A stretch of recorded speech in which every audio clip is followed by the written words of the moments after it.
Louvado seja o nome do Senhor. Quem vai ficar aqui para me acompanhar?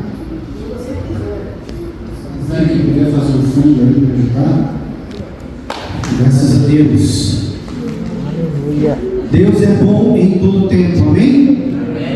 Sempre Ele é bom em todo tempo. Eu estava ministrando hoje uma palavra voltada para a família. Eu fiz uma ministração nesse púlpito há mais ou menos 2 anos e preguei sobre o Salmo 128. E Deus me trouxe uma palavra muito interessante naqueles dias. E creio que hoje Deus também vai me usar para falar sobre família. Amém? Amém. Quantos casados tem aqui? Solteirão, quem está aí solteiro? Glória a Deus. A palavra é para todos hoje. Amém? Você que está com a sua Bíblia, eu convido você a abrir em Salmo 128. É um salmo bem conhecido. A palavra do Senhor diz assim: bem-aventurado aquele que teme ao Senhor e anda nos seus caminhos. Do trabalho das tuas mãos comerás, feliz serás, e tudo te irá bem. A tua esposa, no interior da tua casa, será como uma videira frutífera. Os teus filhos, como um rebento de oliveiras ao redor da tua mesa. Eis como será abençoado o homem que teme ao Senhor. O Senhor te abençoará desde Sião, para que vejas a prosperidade de Jerusalém durante os dias da tua vida, e veja os filhos dos teus filhos, a paz sobre Israel. Posso ouvir glória a Deus? Glória a Deus. Amém. Feche os seus olhos. Meu Pai, mais uma vez estamos aqui.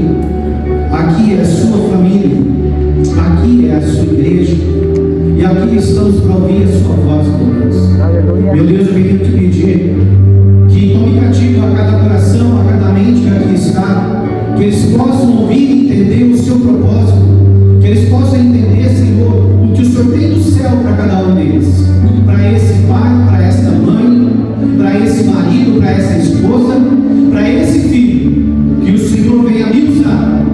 Toma, Senhor, a minha voz para ser um canal de bênção para esse povo que aqui está, em nome de Jesus. Amém? Glória a Deus.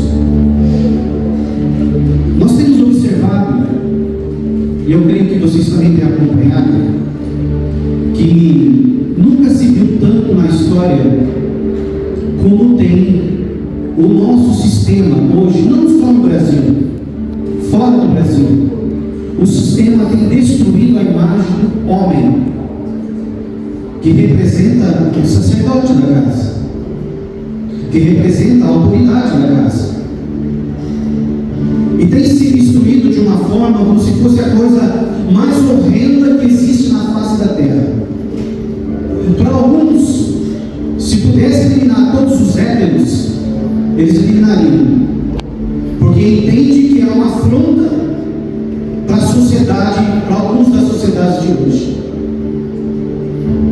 E nós vemos que o compromisso do homem aqui na terra é muito sério.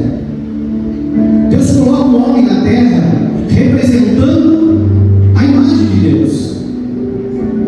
Por isso que o inimigo tem atacado tanto os homens,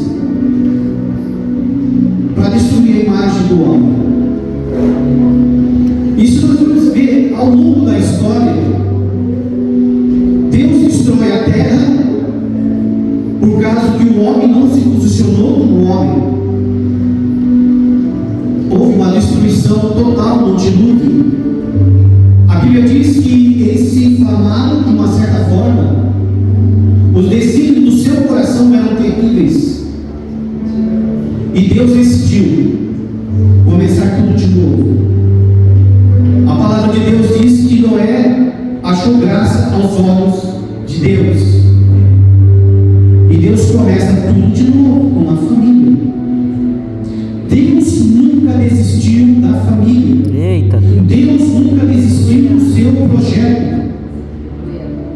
O projeto de Deus sobre o homem e a mulher é tremendo. Aí nós vemos em Abraão, o tempo passou, muitas coisas aconteceram, e novamente o homem estava fora do caminho e do propósito de Deus. Deus olha e vê um homem, Abraão, e começa tudo de novo. Agora, uma nova descendência. O propósito de Deus é manter a sua história, manter o seu projeto. E nós vemos que de Abraão vem Isaac, vem Jacó, vem seguindo, chegando até Jesus. Porque Deus amou o mundo de tal maneira que deu o seu Filho unigênito, para todo aquele que nele crê não pereça, mas tenha a vida eterna. Oh, glória! Aí vem Jesus com um plano do céu, uma direção do céu, um projeto novo, com um entendimento novo. Aquele que crê salvará você e sua casa, mas aquele que não crê já está decretado, como foi lá nos dias de Gênesis: vou destruir o homem por causa do pecado. E hoje existe uma sentença sobre a humanidade: aquele que crê será salvo, mas aquele que não crê já está condenado. Eita Deus! Mas o propósito de Cristo Jesus agora é pela graça e pelo amor. Jesus, ele vem agora para restaurar mudança aqui na mente, mudança de entendimento. E nós vemos aqui que essa passagem, o salmista, ele traz um padrão de família,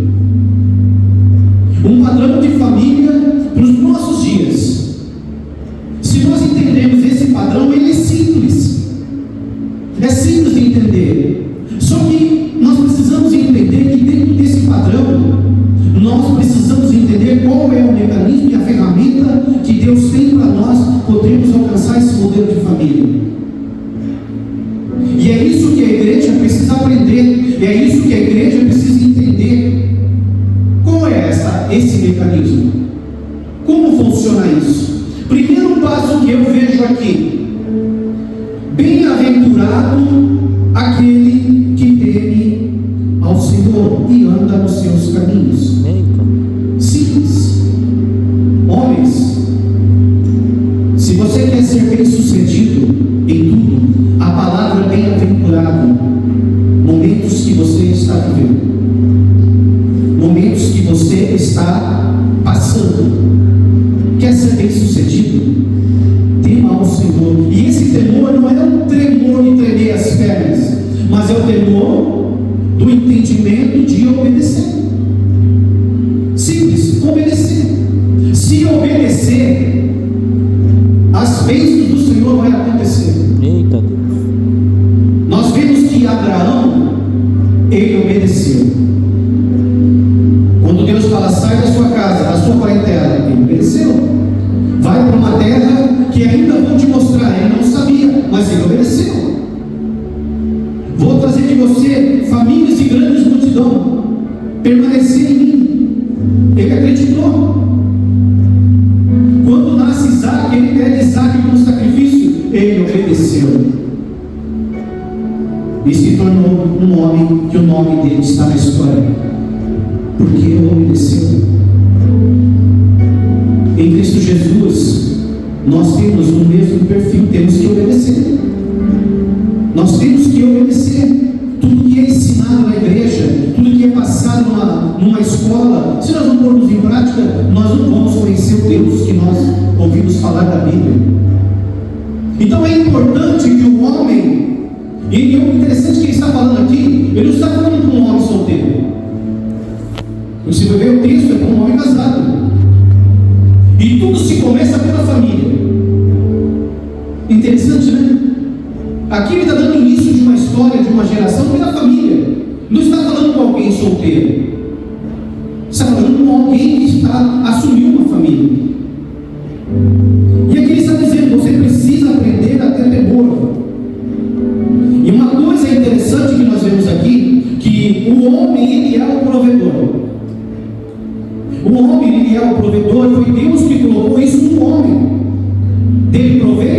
proteger a família, ele ser o protetor da família. E uma coisa eu observo aqui, que no versículo 2 está dizendo assim: do trabalho das tuas mãos comerás, e feliz será, e tudo te irá bem. Por quê? Porque primeiro temos que ter temor do Senhor, temos compromisso com Deus, aliança com Deus. E se Ele está falando para nós que somos maridos hoje, que temos família, temos nossos filhos, a nossa esposa para cuidar, se nós andarmos no compromisso, no temor do Senhor, pode faltar emprego hoje, amanhã Ele abre outra porta. Glória a Deus. Porque é promessa dele. Pode faltar, talvez a sua prateleira não vai ter aquela quantidade de alimento, mas na mesa não vai faltar. Aleluia. Ele vai prover. Eu preguei esse tempo atrás sobre isso. Você talvez vai ter um emprego de um engenheiro, por exemplo. As portas fecharam, está difícil, mas pode surgir uma outra porta. Pode surgir. De repente surge uma porta de engenharia, não tem mais, mas eu posso encaixar uma almoxarifado. Puxa vida, mas eu estudei para ser engenheiro, e agora o almoxarifado não tem nada a ver comigo, mas é a porta que abriu. Entra por ela, porque é a provisão que tem no momento. Quando nós vimos o profeta Eliseu, quando o alimento faltou, como Deus entrou com a providência, Deus vai prover o suficiente para nós sobrevivermos. E feliz será o homem que temer a Deus, o homem que teme a Deus. E uma coisa que eu vejo aqui sobre família: a tua esposa no interior da tua casa será como uma videira frutífera. Que coisa maravilhosa, hein? Quem já teve a oportunidade de passar perto de uma barreira de uva? Tem um frescor maravilhoso, tem um cheiro muito gostoso de uva. E a uva, ela não só produz o fruto, que é maravilhoso, mas o suco da uva, que é maravilhoso. Eu sou apaixonado pelo suco da uva. O salmista está comparando a esposa com uma videira frutífera ao redor da sua casa. Sombra, frescor, fruto, suco. E o suco de uva, em muitas ocasiões, é dado como momento de festa, momento de alegria, momentos de comemorações. Olha só as mulheres, como é comparado aqui. Que coisa maravilhosa. Mas será que nós temos as esposas desse jeito? Só alegria. Está vendo? Eu não posso dizer que todas são assim. Nem todas são assim. Mas o salmista está dizendo aqui: se nós tememos ao Senhor, maridos, não vai faltar um emprego. Você será feliz. Ele está dizendo que você terá uma esposa no interior da tua casa, será como uma videira frutífera. Mas e essas qualidades? Essas qualidades ainda dependem do homem. Sabem disso, homens casados? Que tudo isso que ele está falando, a nossas esposas têm, mas ela tem que ser estimulada para isso. E aí depende do homem. Mas como depende do homem? Efésios fala, Efésios 5, 22, 25 fala: maridos, amai vossas esposas, como Cristo amou a igreja e se entregou por ela. Mas presbítero, aí é difícil. Como é que a gente vai amar nossas esposas se a gente mais vê os seus defeitos, mas a gente compartilha todos os dias as suas falhas? Se você for esperar pelo seu sentimento natural para suportar tudo isso, meu irmão, você nunca vai ter a esposa que você sonha. Sabia? Eu tenho uma esposa maravilhosa, divertida, alegre, boa para fazer negócio, ver coisas à frente, da minha frente. Para vocês terem uma ideia, minha primeira casa, ela tinha 17 anos de idade. Eu não queria sair do meu Fuscão. E quando meu sogro fez a proposta, ela falou: eu vendo tudo, volto no lugar da minha mãe, nós ficamos no quarto da minha mãe, na sala, mas eu quero a minha casa. Meu pai vai me ajudar, eu não queria. Mas ela já tinha visão que eu não tinha. Só que também ela tem seus defeitos. E muitas vezes seus defeitos me tiram a paz. Me tira a paz. Mas aí, um dia eu aprendi a orar e falar com Deus: Senhor, quando foi para mim casar com ela, eu falei: Senhor, porque eu sabia que se eu continuasse amando ela, com a natureza que eu tinha naqueles dias, não ia durar muito tempo o meu casamento. Não ia durar. E o Espírito Santo me levou a orar de uma seguinte forma: coloca no meu coração o seu amor, o seu sentimento, porque eu sei que o seu sentimento, o seu amor vai fazer eu tolerar as fraquezas dela e eu vou amar ela eternamente. Irmãos, homens, você quer uma esposa melhor do que você tem dentro de casa? Peça para Deus aquilo que você não consegue controlar, dúvida. Ele tem o poder para mudar essa história do seu casamento. Porque se o apóstolo falou isso, o apóstolo Paulo falou: amai vossas esposas, assim como Cristo amou a igreja e se entregou por ela. Ele está dizendo assim para nós: tem uma solução, tem uma direção. Então Deus vai nos capacitar, vai nos direcionar, vai nos dar sabedoria, vai nos dar entendimento. Não quer dizer, meus irmãos, para pensar, não quer dizer que você vai ter que aceitar os defeitos dela a vida toda. Não é isso. Não é isso.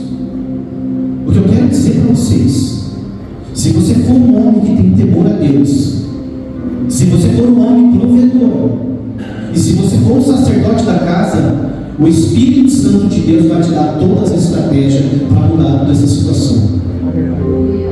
A sua oração no particular, Deus vai ouvir.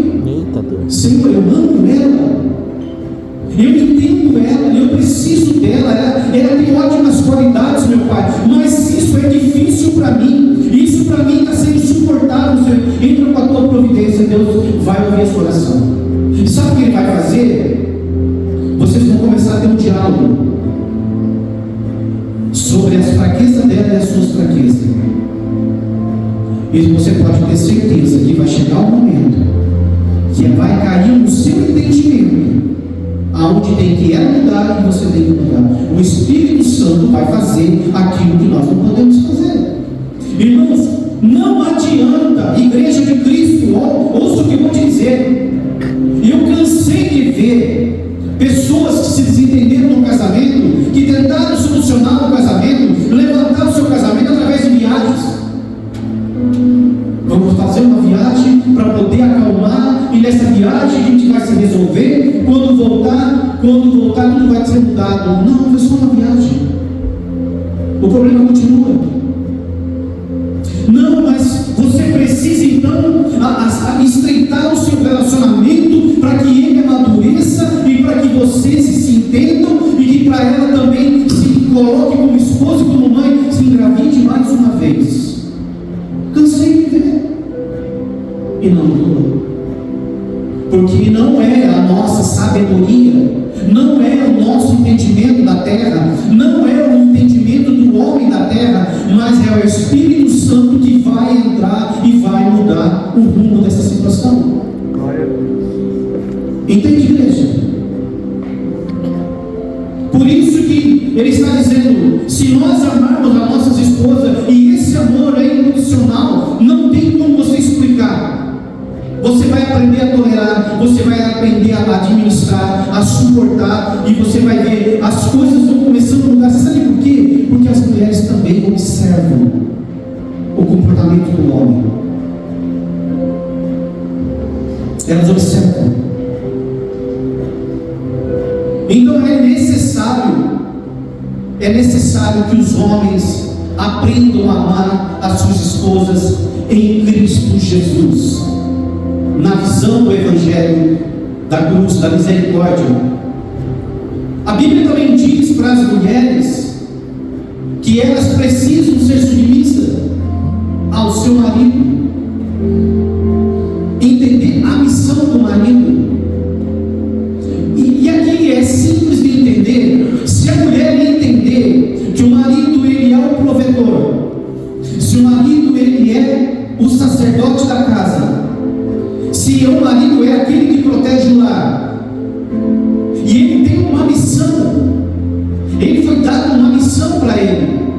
Porque, irmãos, entenda uma coisa: nós estamos aqui hoje, aqui nós estamos, é a igreja de Cristo Jesus. Mas lá na nossa casa, também é a igreja de Cristo Jesus, que é a nossa família, é uma célula de Cristo Jesus. Cada um aqui que tem a sua família, cada um vai para a sua casa, é uma célula de Jesus que está indo embora para as suas casas, sua residência. Então é a igreja de Cristo Jesus. Mas e aí, depois que termina a reunião da igreja aqui, os ensinamentos, os louvores, e lá na casa, como é que funciona? O correto qual seria? Os maridos ainda ministrar a palavra, os maridos ainda orar, ensinar os filhos a orar, os maridos ainda tirar as dúvidas dos filhos, da esposa, através da palavra. Não é deixar só nas responsabilidades dos pastores. É tão bacana quando a minha esposa me pergunta tal coisa, alguma situação que ela ouviu falar. Se eu sei responder, eu respondo. Se não sei, eu busco ajuda. E busco mesmo. Vou conversar com gente que sabe mais do que eu, mas eu quero me posicionar como sacerdote da casa. Então, nós conversamos assim, o que é importante? O marido ser o sacerdote.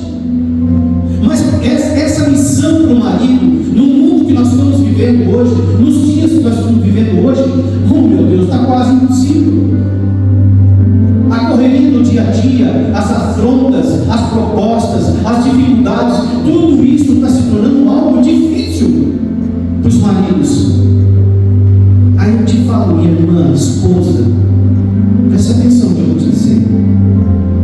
Se você é adjuntora, auxiliadora, você precisa ajudar ele nessa missão. Ajude ele. Ajude ele a ser o sacerdote da casa. Mas eu não sei como ser o sacerdote da casa, como ajudar meu marido. Eu preciso aprender. Preciso, então aprenda. Busque informação. Assistam boas palestras sobre isso, sobre casamento. Irmãos, eu não gosto de ler, mas eu preciso ler. Sabia disso? Eu preciso ler. Eu preciso estudar.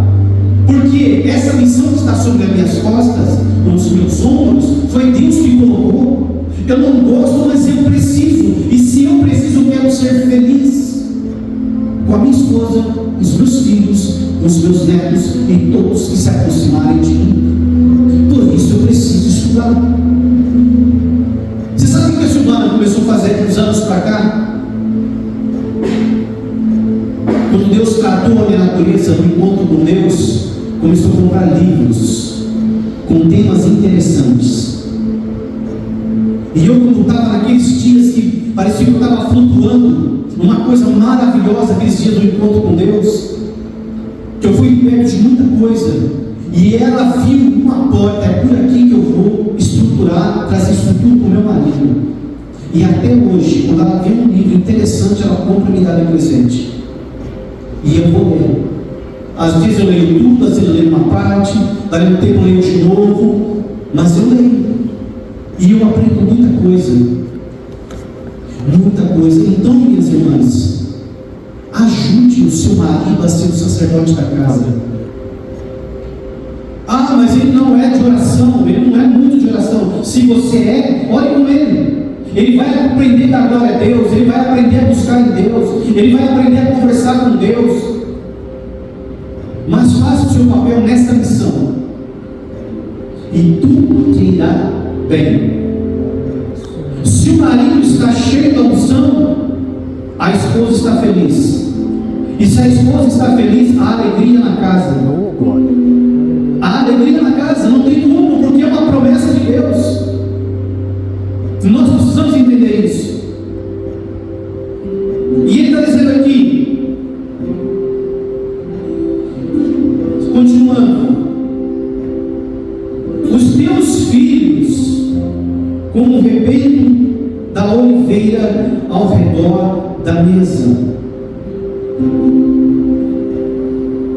Hoje em dia, os nossos filhos, a gente vê que tem filhos que trocam a mesa para comer na frente da TV, na frente do computador, ou põe o celular na mesa e está comendo,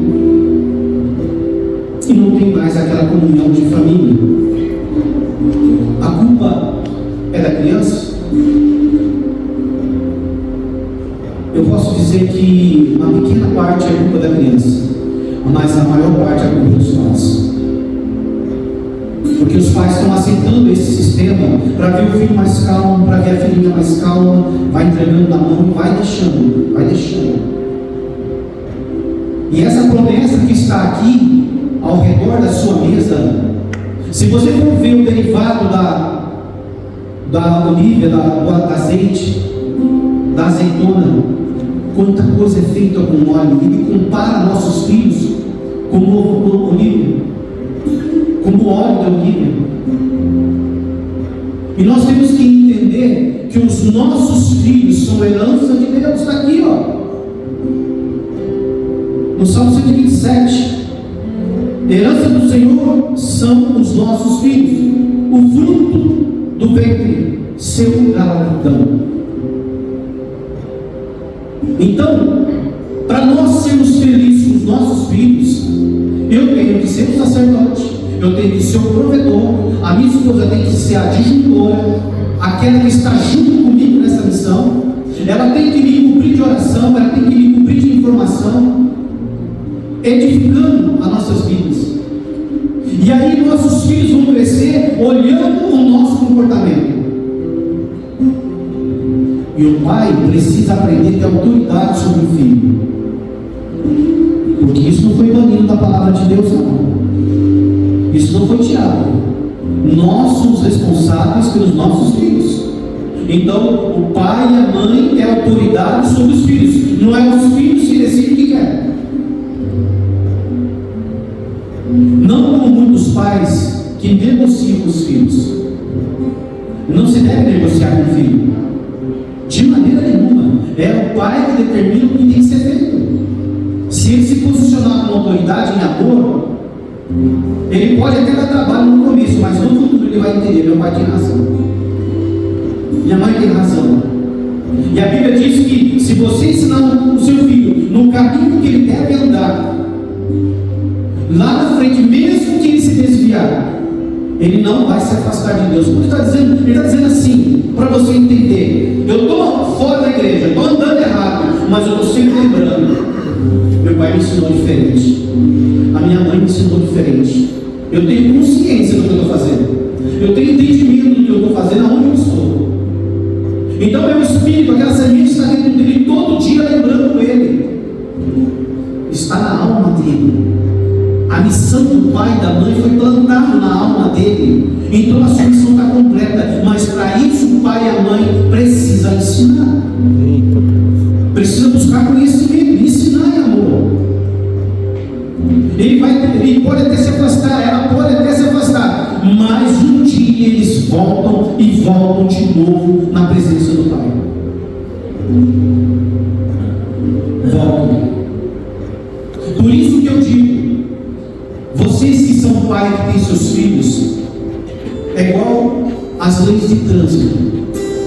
Você já viu as leis de trânsito como funcionam? Por exemplo, você vai pegar antigamente, mais ou menos uns 15, 20 anos atrás, eu ia para Dom Pedro, ia lá para São Sebastião, na casa da minha cunhada, essa que está enferma hoje. Não tinha radar. Não tinha radar. E não tinha pedágios. Então, acho que era 110, se não me engano. Acho que até hoje é 110. E ia embora. Não tinha radar, vai chegar um momento que você vai ver placa lá 90 por hora. Você vai assim. Só placa. Lá na frente vai ter uma outra placa 80 por hora. Você está 90 assim. Não tem. É só isso, não vai dar nada. Tem pai que é assim, o pai só fala, mas não acontece nada. Mas vai hoje pegar Dom Pedro, hoje, o tanto de radar que tem. As placas estão lá. 110 por hora. Passa de 110 para você ver o que vai acontecer. Você vai ser punido. Que tipo de pai que você é? Você é plaquinha ou você é radar? Que está o tempo todo já avisando que vai ter uma punição. É isso que está faltando no meio da igreja. Porque se tiver punição, ele vai saber, existe autoridade sobre ele e ele vai obedecer. Eu tinha 18 anos de idade. Uma época me afastei da igreja, meu pai falou assim para mim: 10 horas a porta, sua mãe abre a porta. Depois das 10 você pode esquecer, você vai pousar na garagem ou na rua. E um dia eu caí na besteira de chegar 11 horas da noite em casa. Eu sabendo da autoridade do meu pai, eu dormi dentro da perua na rua, que ele não guardava a perua dele dentro da garagem. Me deixava na rua. Eu conseguia ver a perua, foi uma noite terrível de frio que eu passei. Porque eu sabia da autoridade que tinha na casa, que era meu pai. A minha mãe podia até querer levantar, ela ia falar assim: não vai abrir. E ela ia obedecer meu pai. E eu estou aqui hoje. Glória a Deus. E respeito meu pai até hoje. Ele estava errado? Não, ele estava certo. Ele é a autoridade da casa. E foi só uma vez. E eu nunca mais fiz isso. Vai. Nunca mais fiz isso. Porque eu sabia que mesmo eu sendo de maior, quem mandava ali era ele. Então hoje tem muita plaquinha dentro da igreja. O pai é plaquinha, não tem plaquinha. Está avisando, não acontece nada. E aí, meu irmão, você vai dizer assim: Deus está cobrando de você assim, o seu filho é herança de Deus. E é nós que temos que cuidar, é nós que temos que preparar nossos filhos, é nós que temos que munir de informação, preparar para esse mundo terrível. E nós temos que ensinar no caminho do Senhor, primeiramente. A herança do Senhor são nossos filhos, e aí vem o galardão. Que coisa linda isso, eu gosto disso. O galardão, meu irmão, é quando você trabalha com o teu filho, você luta pelo teu filho. Ele pode até dar um trabalho, aí você não abre mão, você vai carrega ali, ó. Ele dá uma escapada, você traz ele de volta. Dentro do seu limite, dentro do centro da sua regra. E um dia ele aparece com um diploma na mão, se formou. Glória a Deus. Um dia ele se formou no Senai, um dos melhores mecânicos. Glória a Deus, se formou. Um dia, por exemplo, ele chega falando: aqui está o contrato do terreno, que você pediu para mim não comprar aquele carro, eu quero um dinheiro que podia deixar para uma outra hora, eu continuei com a minha bicicletinha mesmo, e comprei aquele terreno, agora está quitado. Não tem galardão melhor para um pai saber que a mente dele está contra aquilo. Isso é galardão, isso é só um exemplo, tem muitos outros exemplos, entre um filho e uma filha. E é tão gostoso, né? Eu conheço um casal. Ela se envolveu num relacionamento dentro da igreja. Conheceu um cidadão. O rapaz começou a frequentar a igreja, mas ele tinha uma tendência para drogas. Mas eu não sabia, para muita gente não sabia, porque ele estava de boa na igreja. Só que, sabe esse pai e essa mãe, que parece uma leoa que está com os olhos fitando todo o tempo? Filha, única filha, descobriu. Aí uma coisa, chegou: olha, termina, não quero mais futuro para você, não quero mais, não vai amar mais, não quero. Você tem coisa, Deus tem coisa melhor para você. E foi uma luta. O pai quase saiu no braço com o rapaz na porta de casa, expulsando o rapaz lá, porque ele não aceitava ela se envolver com aquela situação. Porque ele sabia que não ia dar nada. E aí essa menina entrou em desespero, ficou chateada, triste. Lá um dia, ele veio falar para mim que ela decidiu terminar mesmo, ele estava entrando numa faculdade. Uma faculdade, como é que chama essa profissão que cuida de criança? Ricardo? Pedagogia. Hã? Pedagogia. E foi 5 anos se dedicando, esqueceu o rapaz, se formou e hoje é uma doutora. Você já imaginou se o pai não faz isso? Você já imaginou se o pai não tem essa atitude? Então, os nossos filhos, herança de Deus, nós temos que farejar, olhar e ouvir aquilo que está rodeando nossos filhos, para que os nossos filhos não venham cair em situação errada, que muitas vezes eles entram no caminho errado porque os pais não tomam providência. Então é necessário que a igreja de Cristo, se nós queremos ser uma igreja saudável, se nós queremos ser uma família saudável, nós temos que fazer a nossa parte, não tem como fugir. E agora aqui, ele diz aqui: eis como será abençoado o homem que teme o Senhor. O Senhor te abençoará desde Sião, para que veja a prosperidade de Israel durante os dias da tua vida. E aqui, e veja os filhos dos teus filhos. Que delícia! Hoje eu tenho netos. Hoje eu tenho 2 netos. E espero em Deus que ainda vou ver os meus netos se casarem. Espero em Deus que ainda vou ver os meus netos serem pais. Glória a Deus. Espero em Deus ainda carregar meus bisnetos no colo. Porque aqui existe uma promessa. Espero acontecer isso. Igreja de Cristo, nós já precisamos se posicionar. Aqui é simples de entender. Bem-aventurado o homem que teme a Deus, que anda nos seus caminhos. Se nós tememos a Deus e andamos no caminho do Senhor, muitas coisas vamos passar, vamos viver, mas tudo vai acabar bem, porque é a promessa de Deus. Amém? Toma posse dessa palavra em nome de Jesus. Dê uma salva de palmas para o Senhor.